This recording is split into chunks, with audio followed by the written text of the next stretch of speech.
నీ ఓటమిని చూసి నవ్విన వారికి నీ గెలుపే ఒక సమాధానం కావాలి. గుర్తుంచుకో, నీ కష్టాల్లో ఉన్నప్పుడు నీ పక్కన ఎవరూ ఉండరు. నువ్వు పడిపోయినప్పుడు నిన్ను లేపడానికి ఏ చెయ్యి రాదు.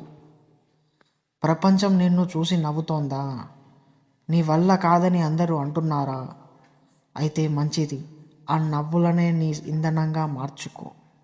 సింహం వేటాడబోయే ముందు వెనక్కి తగ్గుతుంది అంటే అది భయం కాదు, అది గురి. నీ మౌనం కూడా ఒక తుఫాన్ ముందు వచ్చే ప్రశాంతత కావాలి. ఈరోజు నిన్ను చిత్కరించే వాళ్ళే రేపు నీ అపాయింట్మెంట్ కోసం వేచి చూసేలా ఎదగాలి. నిన్ను తక్కువ చేసిన వాళ్ళే నోళ్ళ మూత పడాలంటే నీ సక్సెస్ గట్టిగా అరవాలి. కష్టపడడం కాదు, కసిగా కష్టపడు మిత్రమా.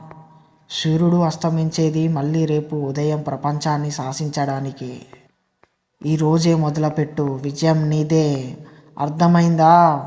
విజయం నీదే.